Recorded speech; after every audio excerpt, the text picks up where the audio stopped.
Kalau kita amati, mungkin banyak cerita-cerita atau mitos yang beredar di seputaran tempat ini. Namun keberadaan cerita biasanya dialami oleh orang-orang sehingga diceritakan kembali, sehingga menjadikan itu sebuah cerita.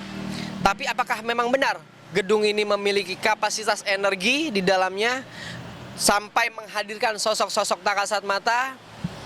Saya akan mencoba untuk berkomunikasi di sini. Apakah memang ada kapasitas energi yang bisa kita lakukan untuk komunikasi tersebut?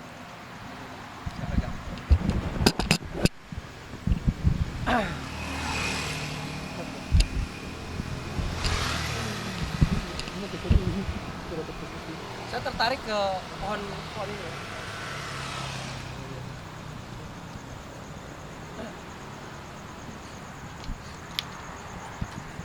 Ini pohon di belakangnya ya Ki ya? Ini Berapa saya pegang? Ini pohon ada di persis di belakang gedung ini ya, pemirsa ya. Saya menangkap sinyal yang begitu kuat di sini. Saya mau coba berkomunikasi dulu. Saya nggak tahu ini pohon apa, ini bentuknya unik, ada seperti apa ya, seperti Mana uniknya tunjuk Ki? ini nih. Nah, ini seperti duri ya, tapi saya nggak tahu ini pohon apa ya. Pohon apa? Pohon kapuk. Nah, sebelum kita bahas lebih jauh untuk sosok yang ada di gedung ini, saya tertarik di pohon ini karena memang sepertinya menyimpan energi yang bisa saya rasakan ya. Saya mau coba komunikasi dulu.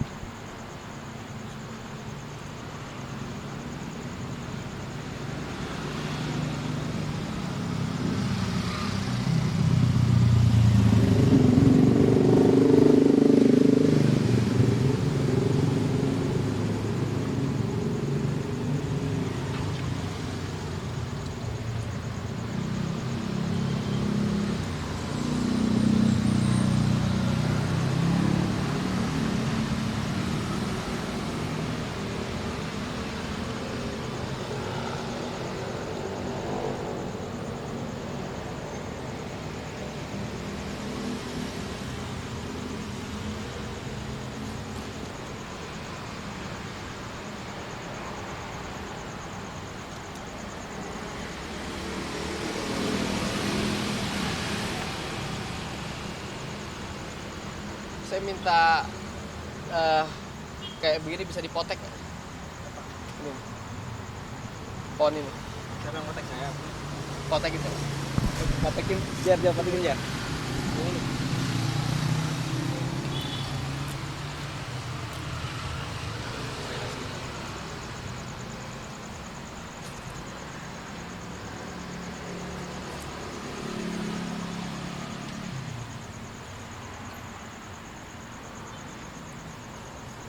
Saya agak ngeri-ngeri sedap nih guys, karena ini satu ada kabel listrik, kedua ada semut, terus ketiga ada energi yang memang besar ya.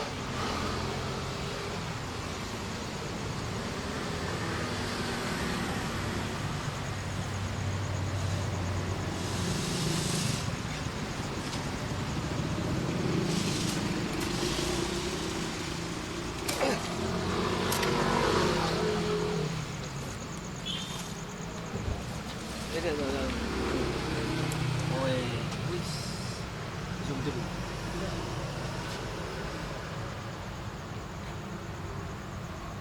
Itu diambil Ki. Ya, dikit-dikit.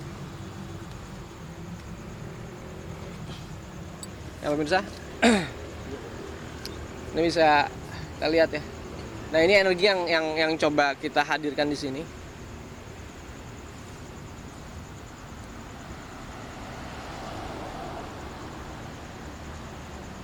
Nah tempat ini sepertinya memang dijaga sama sosok ratu siluman ular, karena dia memiliki apa ya saya bilangnya ini, pindel itu seperti mustika, seperti sebuah mustika yang mana mustika ini dipegang oleh salah satu ratu siluman. Dan ini juga bentuk dari pusaka. Mungkin kalau di dunianya mereka ini bisa berubah menjadi besar ya. Namun pada saat kita manifestasikan, bentuknya hanya seperti ini. Dan kembali lagi, tempat ini mengandung energi besar. Ternyata setelah saya flashback jauh ke belakang itu, di sini ini sepertinya dulunya ini dijadikan tempat pemakaman. Nah, tempat pemakaman tersebut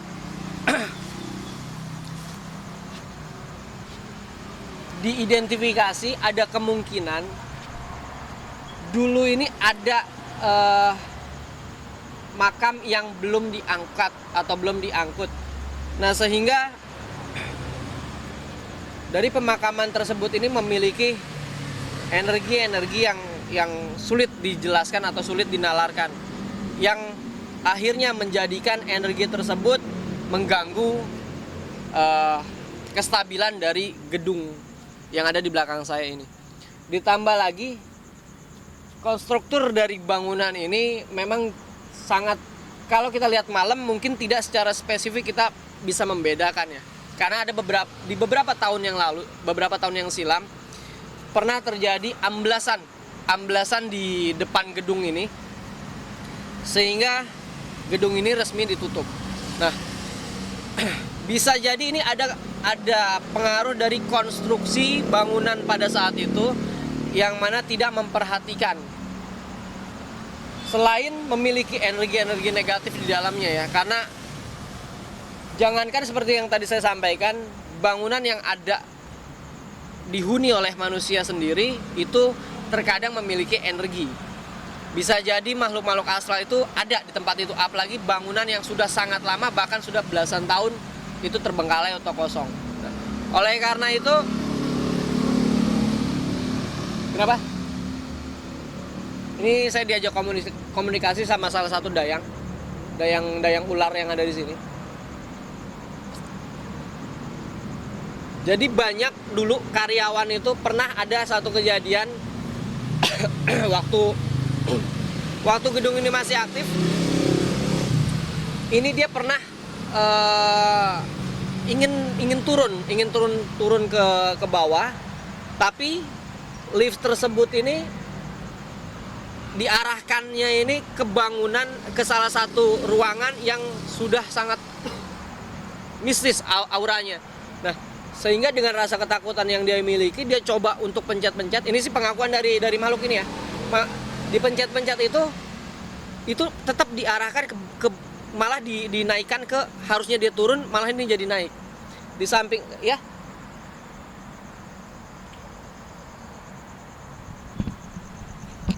Oh, di samping cerita tersebut ada satu sosok yang fenomenal.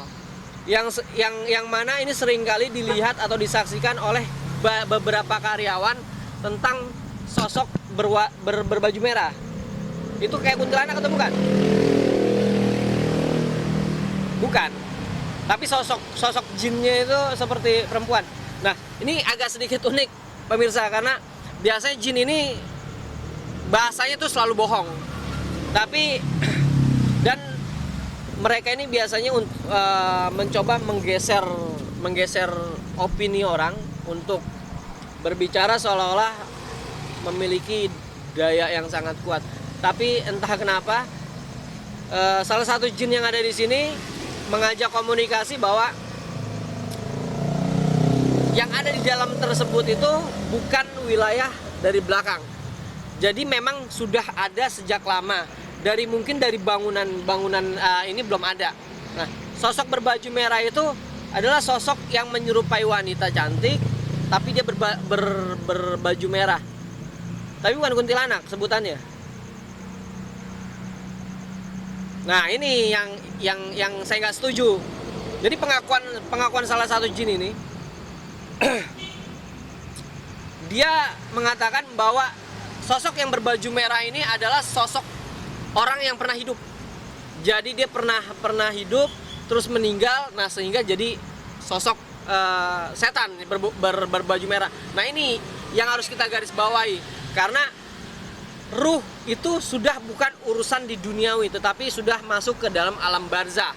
Nah, yang dimaksud sama jin ini adalah sosok jin yang menyamar atau menyaru jadi mungkin orang yang pernah hidup pada saat itu. Nah, artinya, di sini nih bisa kita luruskan.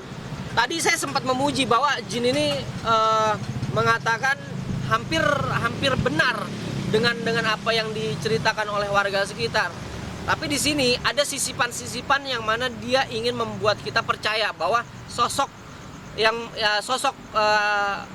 hantu yang berbaju merah itu adalah sosok wanita yang pernah meninggal. Nah, ini adalah sisipan akidah untuk dibelokkan. Nah, jadi walaupun jin itu mengatakan seolah-olah dia benar, tetapi inilah kamuflase dari bangsa jin. Nggak ada cerita. Saya nggak menyalahkan karena kalian mengatakan seperti itu. Nggak ada urusan sama saya. Nggak ada cerita. Terus apa lagi yang di dalam?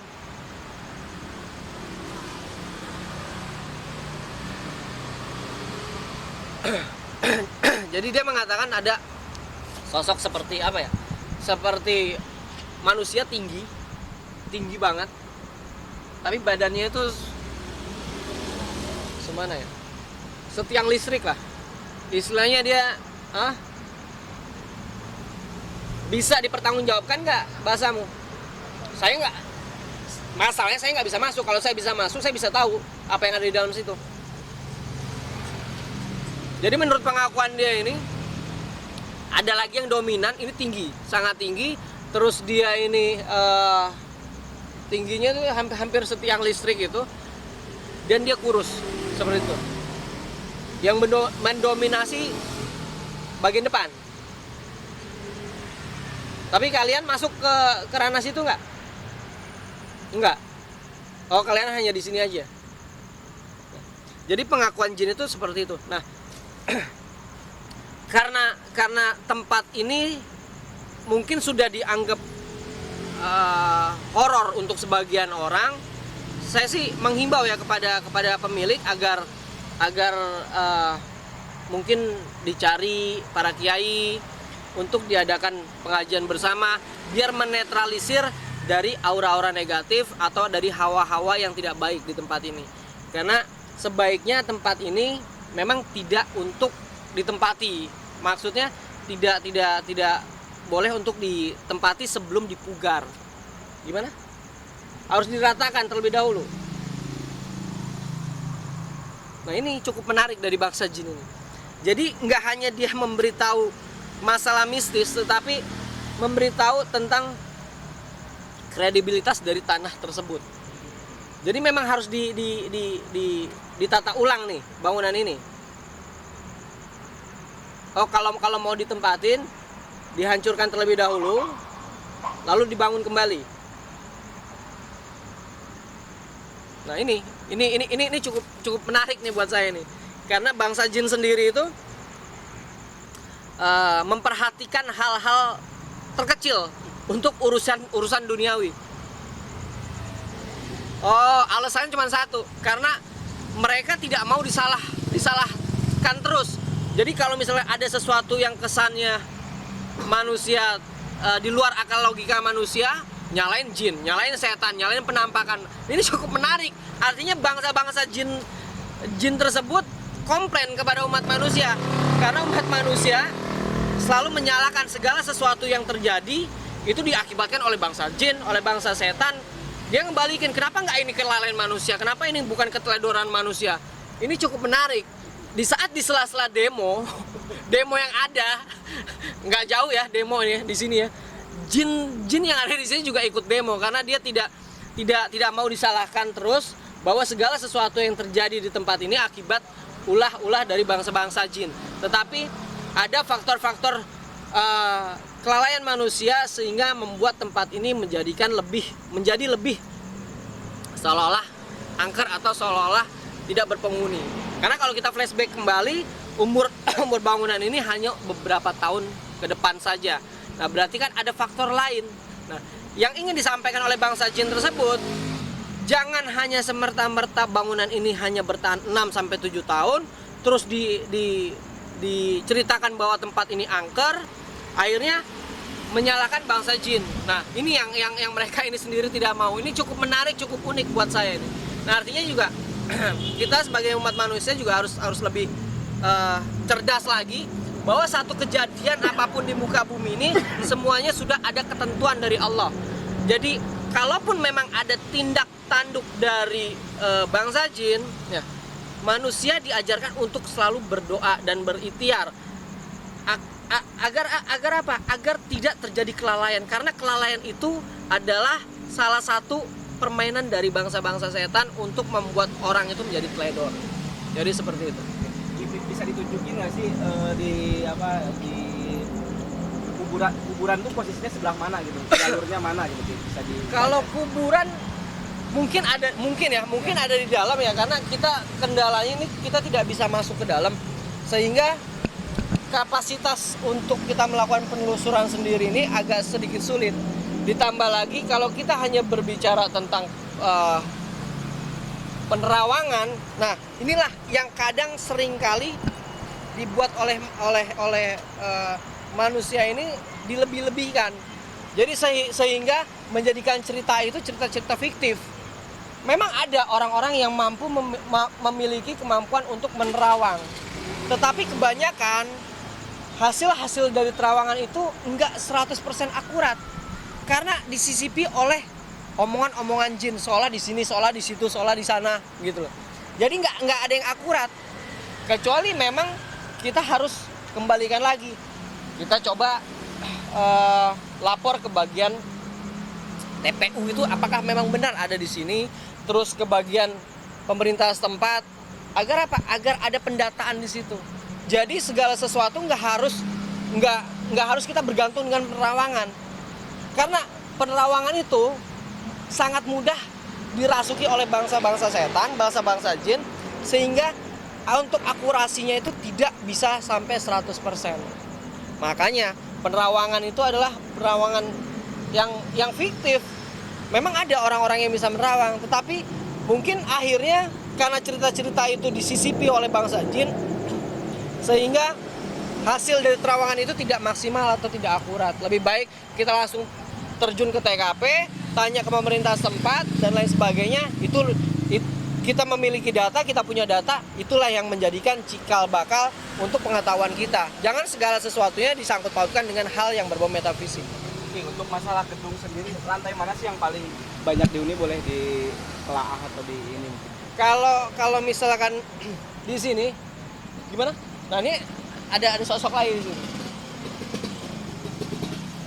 Oh, kata dia ada sebagian gedung, kalau misalkan pengendara lewat itu suka nyala lampunya nyala. Itu di bagian mana? Ini kan lantai 28 nih. Oh, tergantung dari pengendara itu sendiri. Jadi nggak harus dia misalkan lantai 3, lantai 6, lantai 7 misalkan gitu. Jadi tergantung dari kapasitas si pengendara itu sendiri. Karena itulah tindak tanduk dari bangsa jin untuk membuat orang misalkan berkendara nih, karena melihat kok ada lampu yang nyala atau ada lampu yang terang, sehingga mudah sekali untuk dirasuki, sehingga menjadi rasa ketakutan, akhirnya jadi celaka dan lain sebagainya. Nah, seperti itu. Tapi kalau dari gedung ini sendiri, ini saya merasakan itu ada di lantai basement. Di lantai basement. Lalu ada di lantai 5, lantai 9, dan mungkin paling atas. Ya, apa aja sih dihuninya, apa aja? Lantai apa? Lantai 5, 9, atas itu apa aja? Semua ini bangsa jin ya. Bisa jadi mereka ini menyerupai sosok-sosok seperti binatang, bisa juga mereka menyerupai sosok-sosok seperti manusia, layaknya manusia gitu loh. Lebih enak sih memang kalau misalnya kita tanya kepada warga sekitar ya, karena mereka yang tinggal di lingkungan ini gitu loh. Syukur-syukur kita bisa dapat komunikasi dari penjaga gitu loh. Kalau itu bisa diajak komunikasi, kalau kita nggak bisa ya itulah artinya keterbatasan atau kemampuan seseorang untuk memflashback atau menerawang itu sangat sulit diukur kepada akurasi tersebut. Harus Gitu. datang itu ya. Harus datang ya. Tapi memang kalau yang miring itu benar miring Ki ini. Gedung. Kita lihat dari sini aja ini kelihatan. Nah, Ya, ini kan nggak begini. Betul nggak?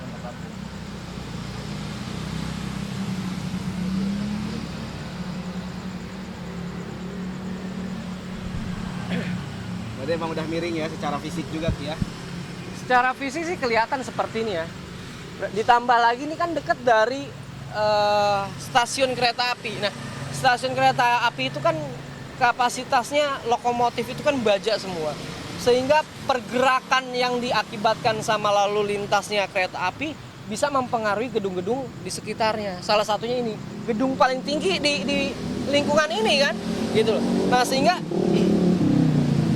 sehingga itu juga yang membuat getaran-getaran yang hebat sehingga gedung ini tidak aman untuk ditinggali atau ditempati sebelum ada rekonstruksi ulang atau diratakan terlebih dahulu lalu dibangun, dibenahi dulu dari konstruksi-konstruksi bawahnya agar bisa terus digunakan. Jadi gitu. Ya pemirsa, karena kita sudah coba memflashback di belakang ini, apakah kita bisa untuk cari tahu lebih detail, lebih jelasnya di bagian depan sana? Ikuti terus penelusuran